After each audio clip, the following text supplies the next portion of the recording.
Captain Jake Morrison stood on the bridge of the Frontier's edge and looked out at the massive space station ahead. Kepler Station was huge, bigger than any city on Earth. Ships from dozens of alien races floated around it like colorful birds. Each ship was sleek and beautiful, covered in smooth metal that caught the light from nearby stars. Jake's ship was different. The Frontier's edge looked old and rough. Its hull was thick and gray, covered with metal plates that seemed heavy and ugly.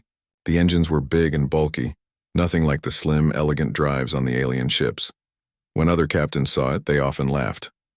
"Captain, we're getting docking instructions from the station," said Lieutenant Amy Carter from her station. Amy was the ship's chief engineer, a small woman with short brown hair and quick hands. She could fix anything on the ship, and she knew every bolt and wire better than anyone. "Thank you, Amy. Take us in nice and slow," Jake replied. He was a tall man with gray hair and calm blue eyes. He had been captain for 15 years, and he never rushed into anything. As the Frontier's edge moved toward the station, other ships passed them easily. A long silver ship from the Zephyrian Empire shot past them like a bullet. Its captain, Admiral Vexthon, was known throughout the galaxy for his pride and his hatred of humans. "Look at that ugly human ship," Vexthon said to his crew over the open radio channel. "How do they even fly that old junk? We could lap them 3 times before they dock." The Zephyrian crew laughed loudly. Other alien ships joined in the mockery. A crystal ship from the Etherian Collective floated by, its crew speaking in their musical language. Even without understanding their words, Jake could tell they were making fun of his ship too. Commander Steve Palmer walked up to Jake's chair. Steve was the tactical officer, a big man with strong arms and a serious face. "Captain, should I tell them to shut up?" he asked quietly. Jake shook his head. "Let them talk, Steve. Words don't hurt us." But Amy Carter heard everything over the radio. Her face turned red with anger. She knew things about their ship that the aliens could never guess. She knew secrets that would shock the entire galaxy. But she kept quiet and did her job. Dr. Lisa Hayes sat at the science station, studying readings from her instruments. Lisa was young but very smart. She had 3 degrees in physics and could solve problems that confused other scientists. She listened to the alien chatter and smiled to herself. If only they knew what they were really looking at. Navigator Ben Cooper plotted their course to the docking bay. Ben was quiet and careful, always checking his numbers twice. He had brown eyes and steady hands that never shook, even in the most dangerous situations. He knew how to find his way through space better than anyone in the human fleet.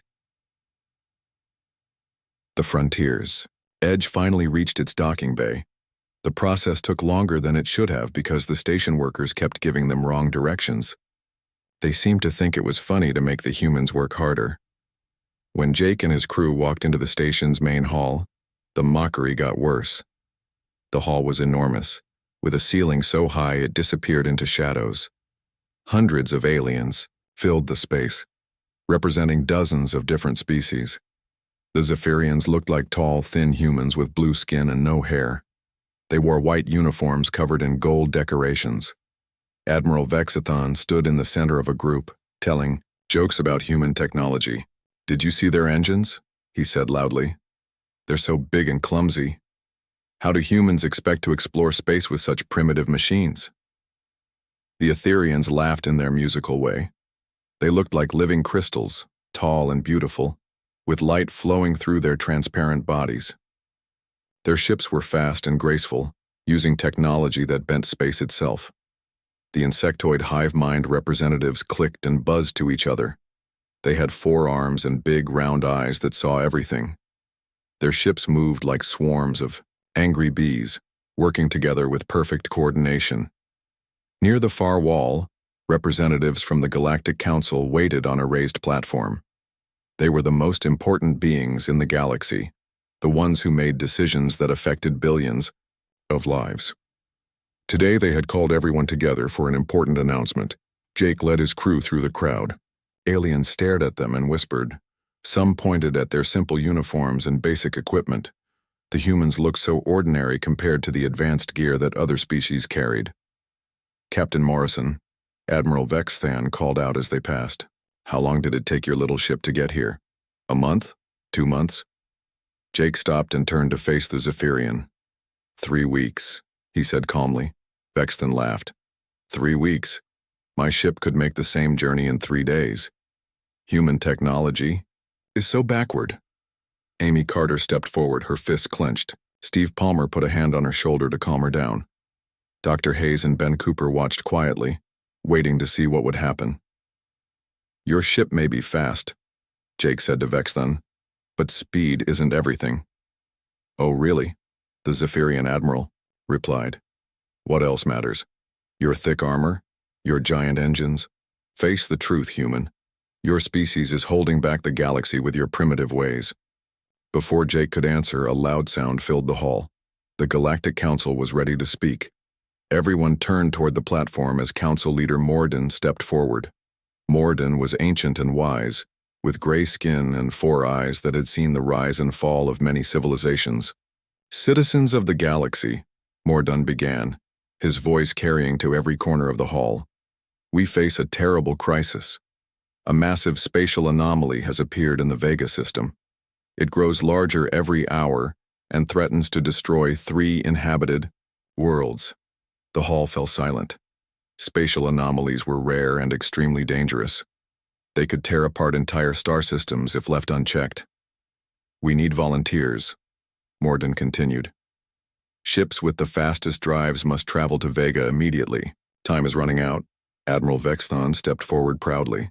The Zephyrian Empire volunteers. Our ships are the fastest in the galaxy. We can reach Vega in half the time of anyone else.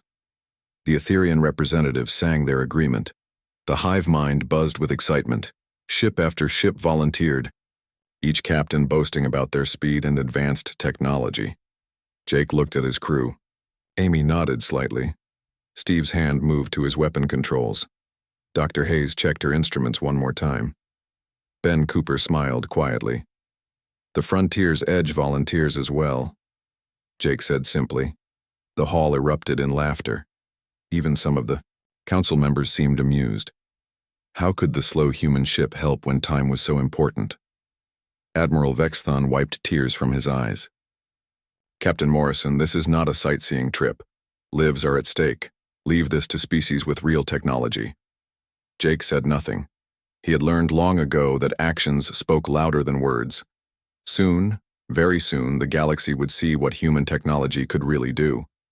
The alien fleets left Kepler Station like a cloud of angry hornets. Admiral Vexton led the Zephyrian ships in a tight formation, their silver hulls gleaming as they jumped into hyperspace. The Etherian vessels followed, disappearing into folds of twisted space with flashes of brilliant light. The hive mind ships moved together like a single organism, vanishing into their quantum tunnels. Jake Morrison watched them go from the bridge of the Frontier's Edge. His ship sat alone at the station, looking even more ugly and slow compared to the sleek vessels that had just departed. Captain, Amy Carter said from her engineering station, the other ships are making good time. The Zephyrians estimate they'll reach Vega in 12 hours. The Etherians think they can do it in 10. Jake nodded, but said nothing.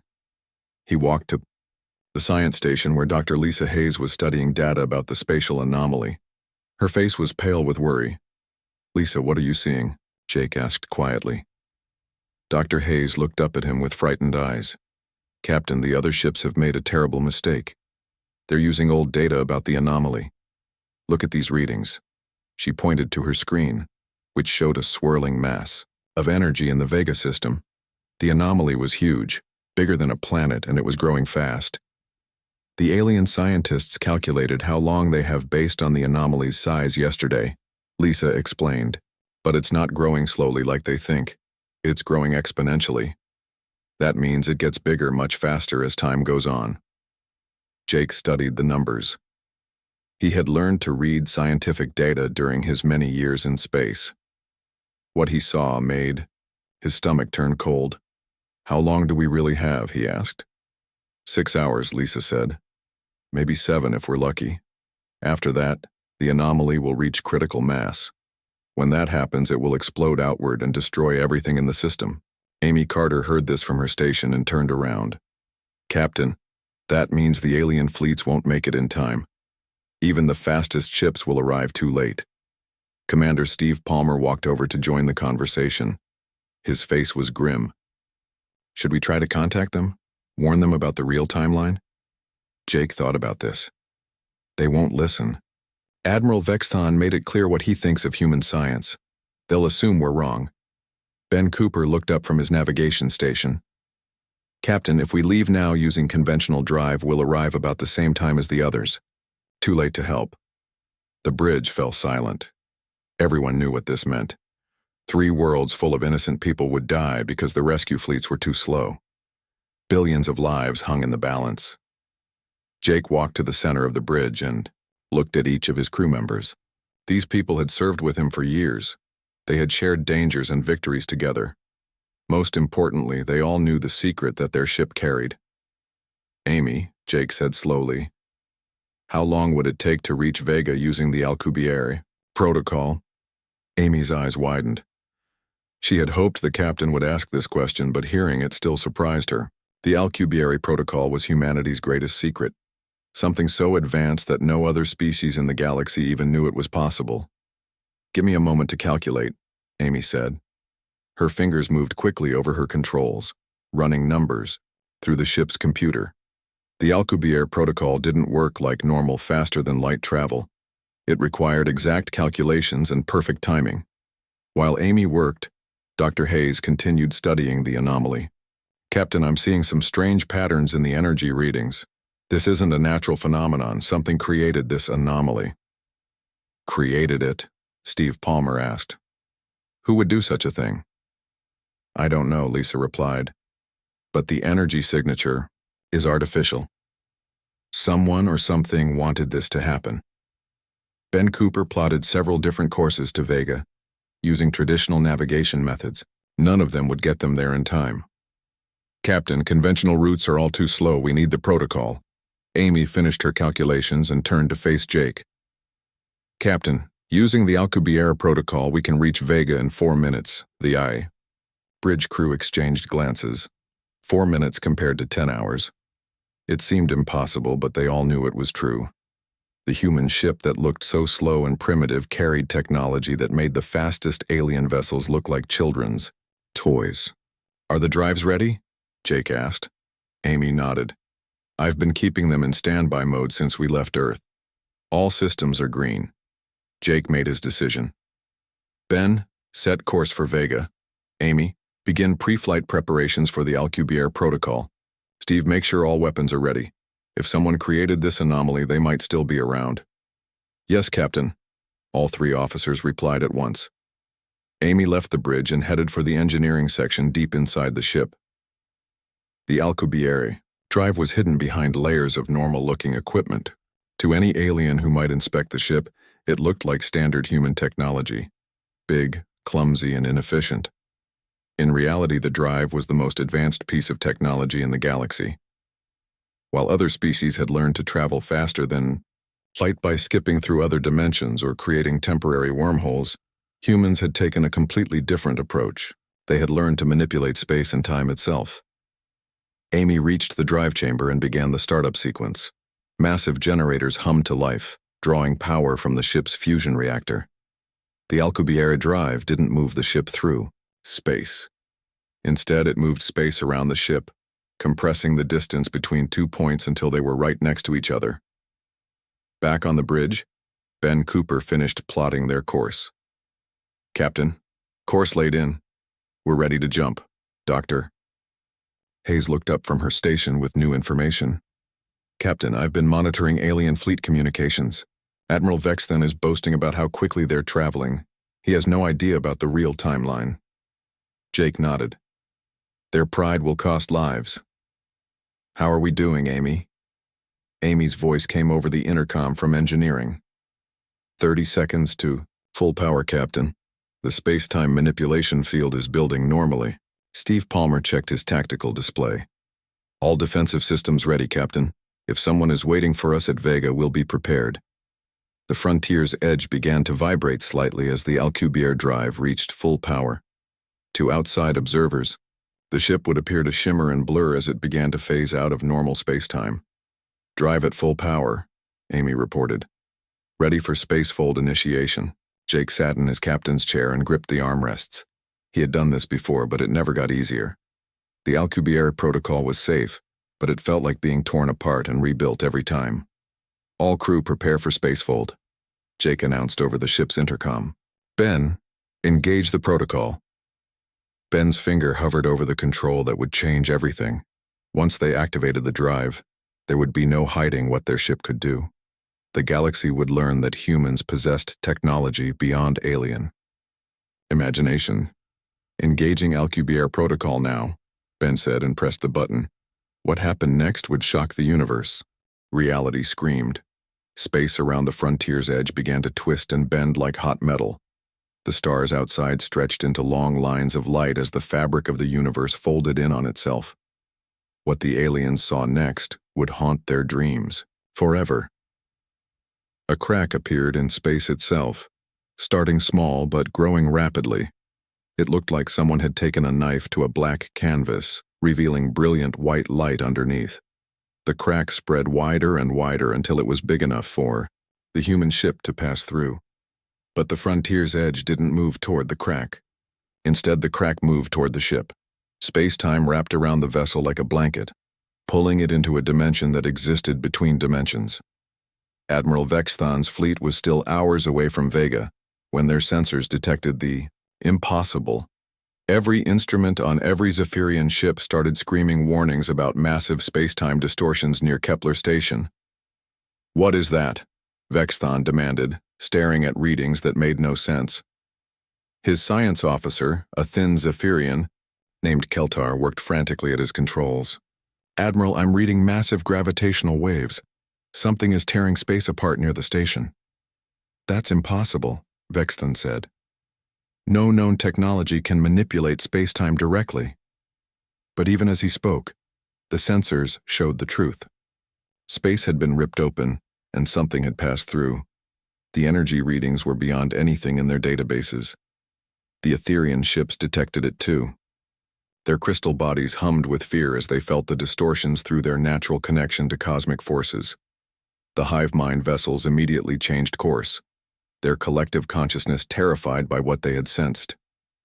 Inside the spacefold, Jake Morrison experienced something that few beings in the universe had ever felt.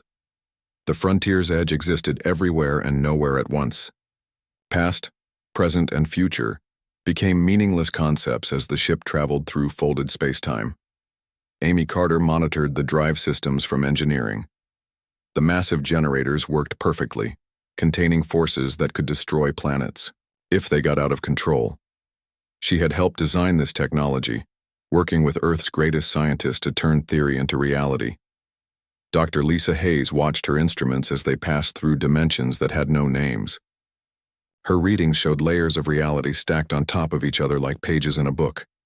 The Alcubierre drive allowed them to travel between these pages, taking shortcuts through the universe itself. Ben Cooper felt the ship's navigation systems struggled to process their position. According to his instruments, they were in 17 different places at once, but he trusted the mathematics and held their course steady. Commander Steve Palmer kept watch on the tactical systems. Even in folded space, threats could emerge. Unknown aliens with advanced technology might have weapons that could reach between dimensions. "Time to normal space?" Jake asked, his voice echoing strangely in the twisted reality around them. 30 seconds, Amy replied from engineering. "All systems stable. Drive containment holding perfectly."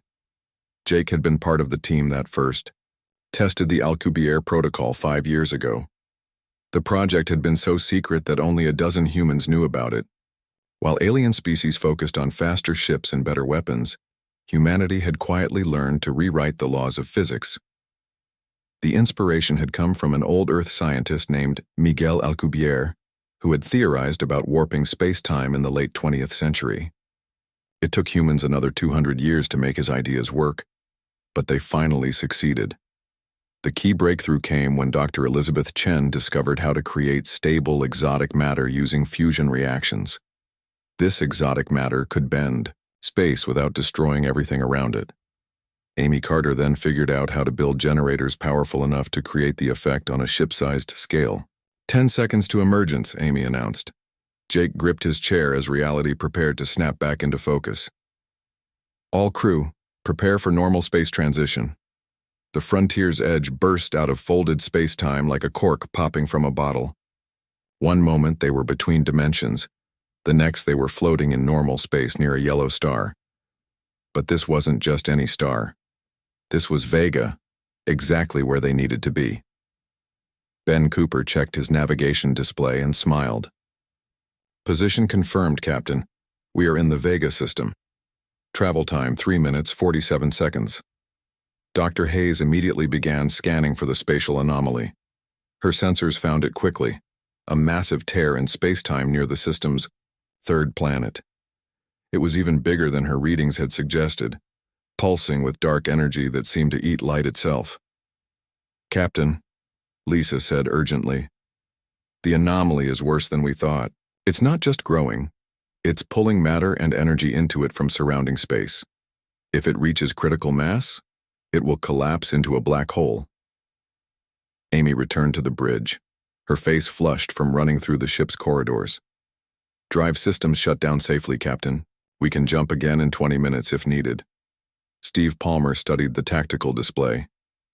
Captain, I'm detecting 3 inhabited planets in this system. Total population approximately 4 billion beings. All 3 worlds are within the anomalies. Destruction radius. Jake looked at the swirling mass of dark energy on the main screen. It was beautiful and terrifying at the same time, like a wound in reality itself. But something about it bothered him. The patterns were too regular, too organized. Lisa, you said this anomaly was artificial. Are you still certain? Dr. Hayes nodded grimly. Absolutely, Captain.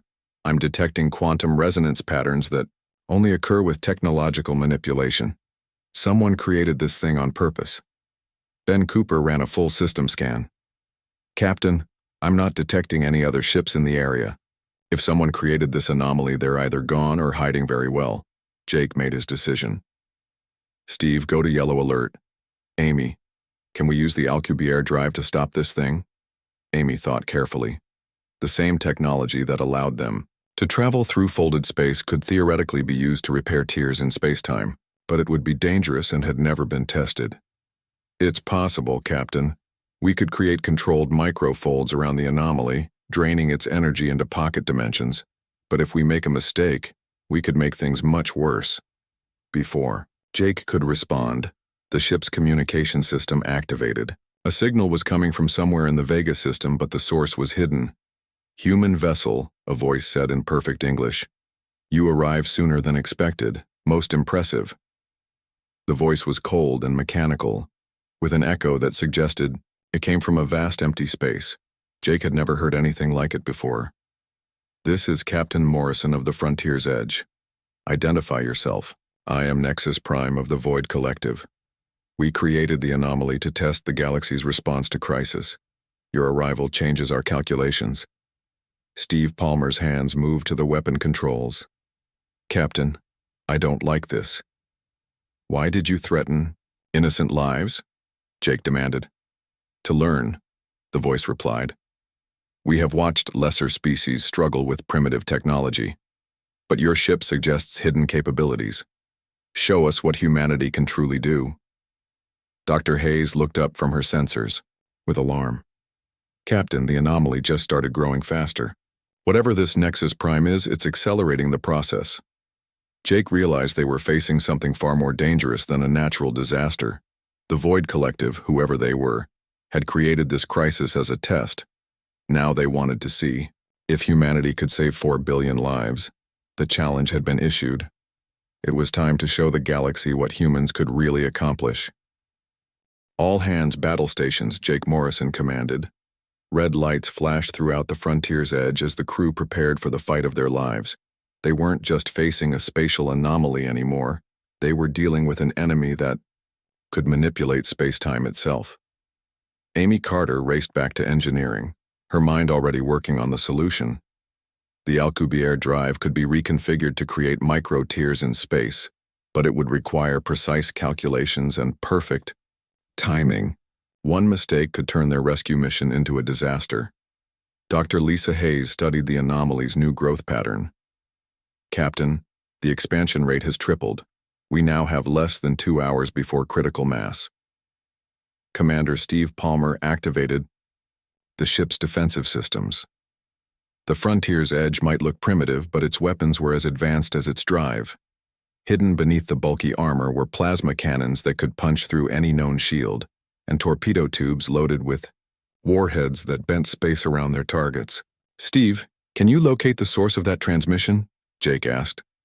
Palmer worked his controls, trying to trace the signal from Nexus Prime. "Negative, Captain.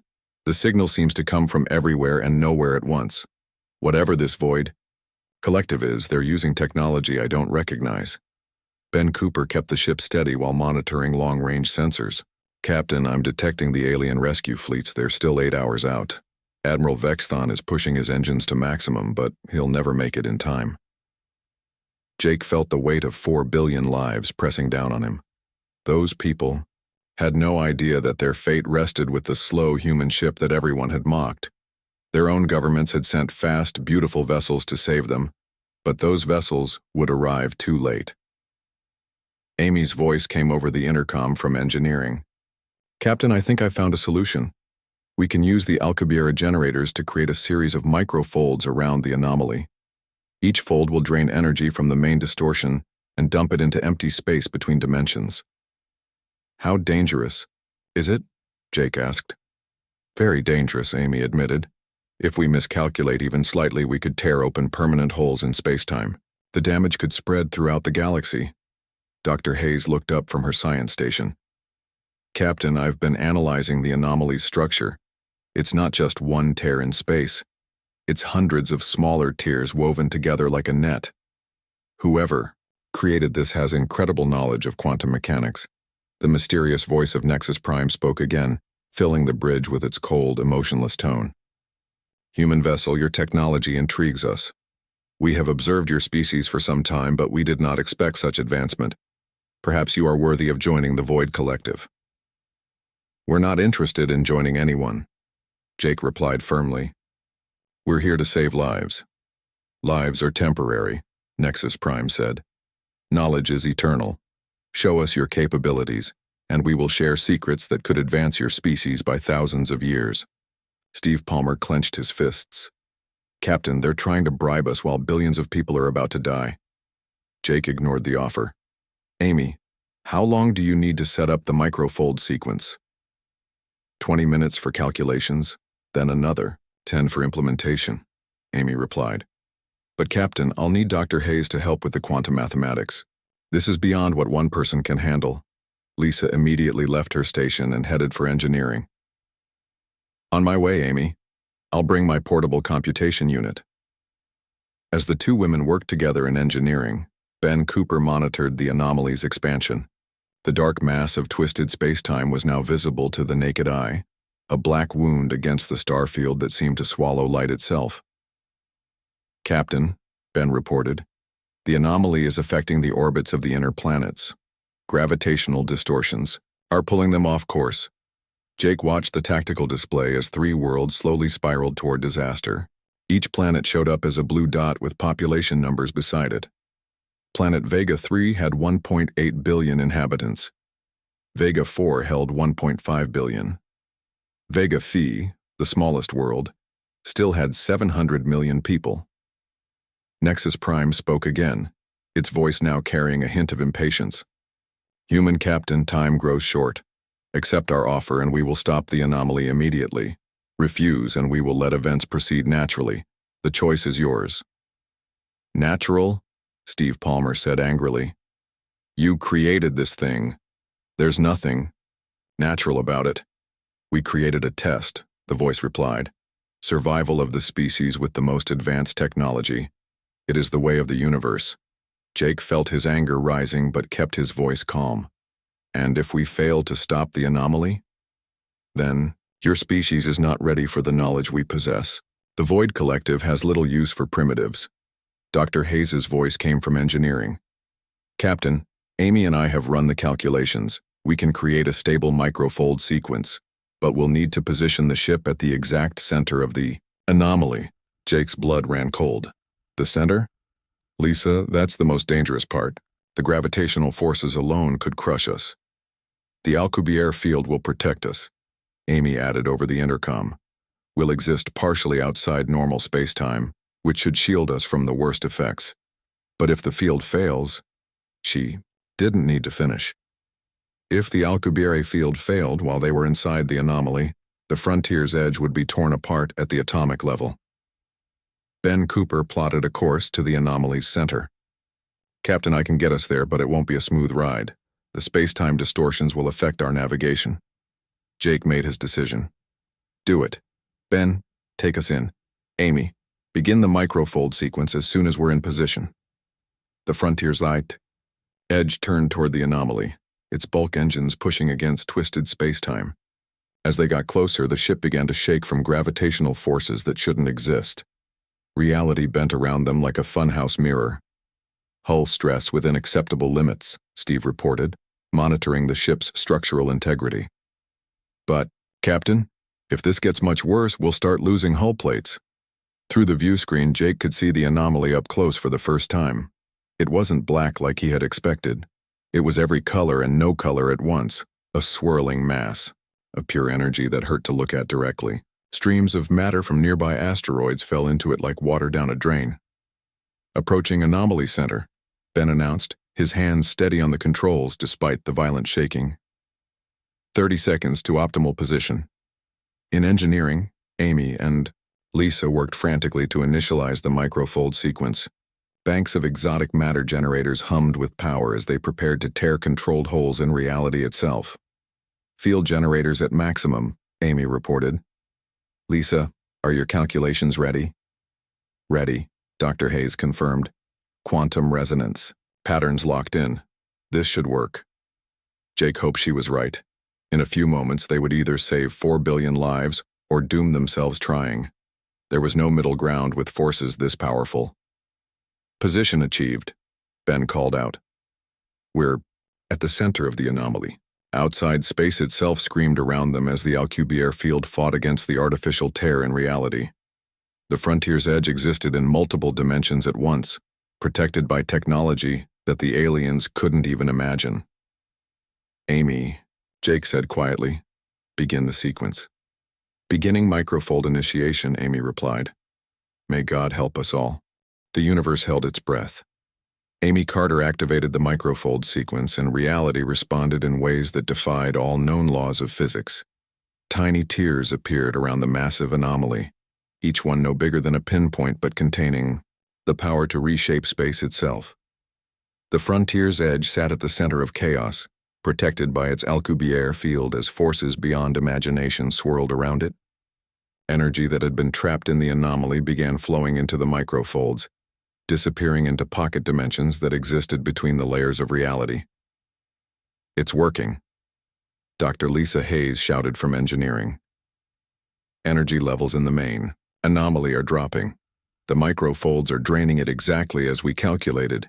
Jake Morrison watched the tactical display as the massive tear in space slowly began to shrink, but the process was far from smooth. Each microfold had to be precisely controlled, or it could become another anomaly that would make the situation worse. Ben Cooper fought to keep the ship stable as space-time twisted around them. Captain, the gravitational forces are decreasing.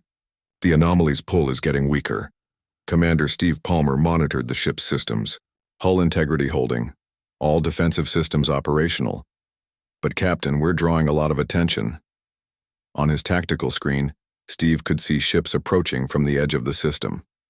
They weren't the rescue fleets, those were still hours away. These ships appeared out of nowhere using technology that didn't show up on normal sensors until they were already there. Nexus Prime and friends, Jake said grimly. They don't seem happy with our success. The voice of Nexus Prime filled the bridge again, but this time it carried anger instead of cold indifference. Human vessel, cease your interference immediately. You are disrupting a carefully planned experiment.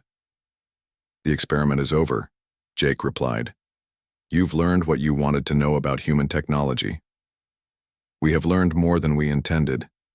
Nexus Prime admitted. Your species possesses capabilities that threaten the natural order. Such power should not exist in primitive hands.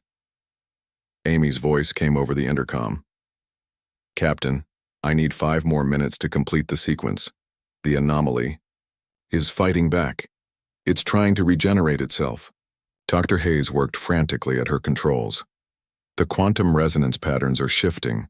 Someone is trying to reinforce the anomaly from outside the system. Jake realized what was happening. The Void Collective wasn't just testing humanity. They were trying to eliminate a potential threat.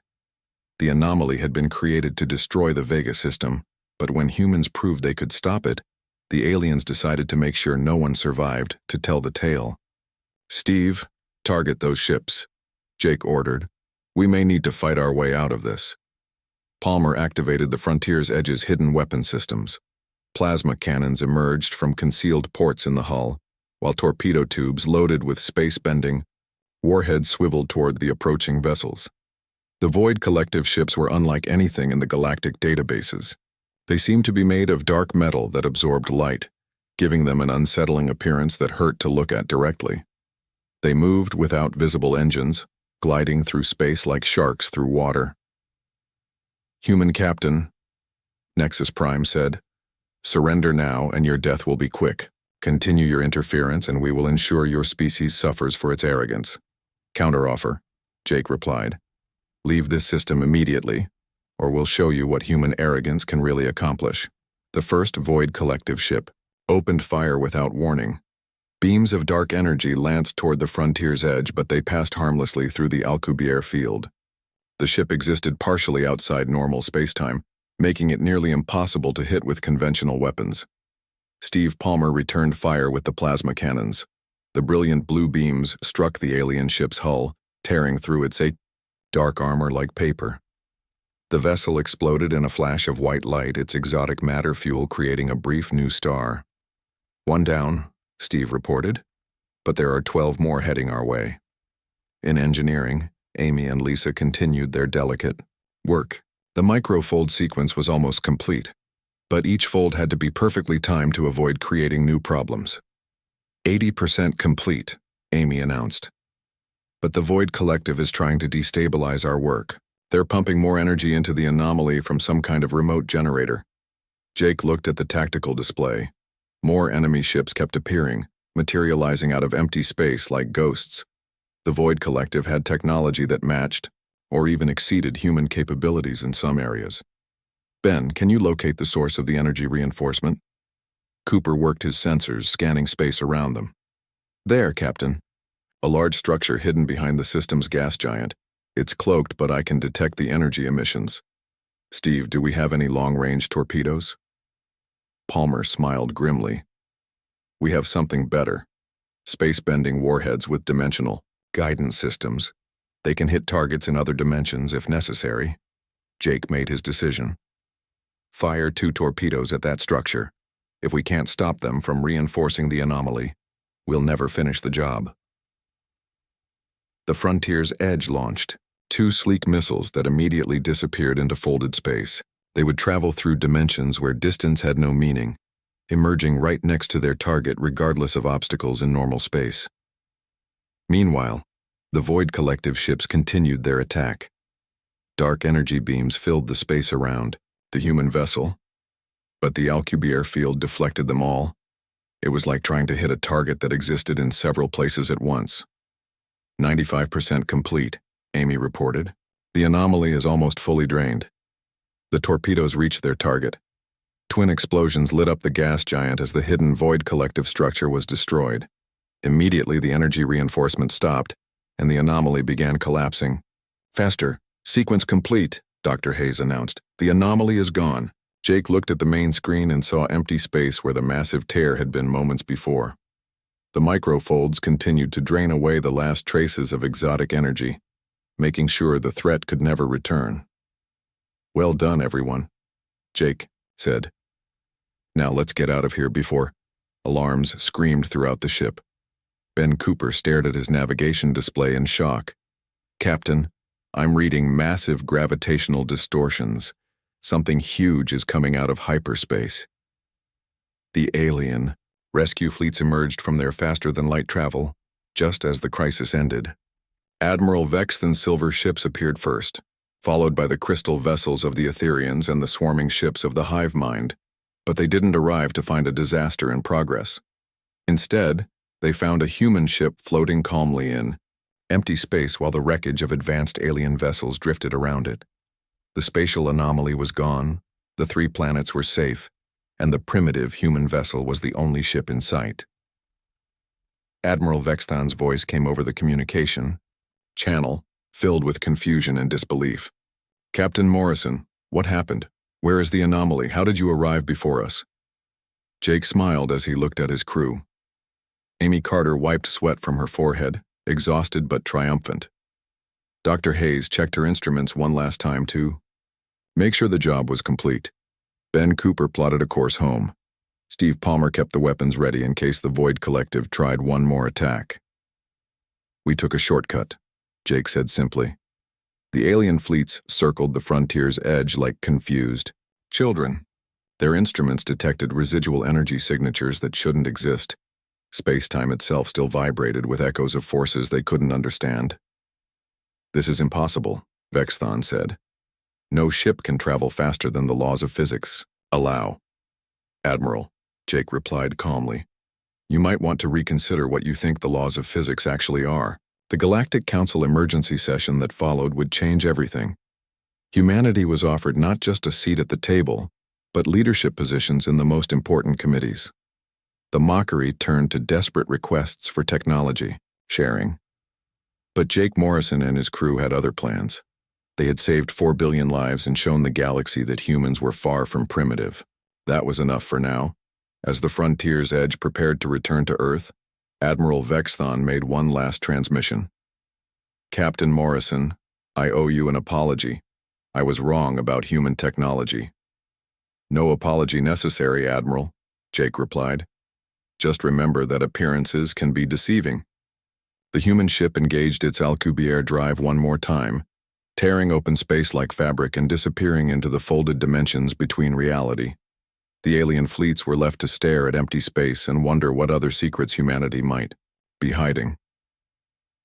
In the depths of space, the Void Collective retreated to their hidden worlds, their plans ruined by a species they had underestimated. They would not make that mistake again, but neither would humanity. The secret was out now, and Earth's shipyards were already building a new fleet. Ships that looked slow and primitive on the outside, but carried the power to reshape the universe itself. The galaxy would never be the same.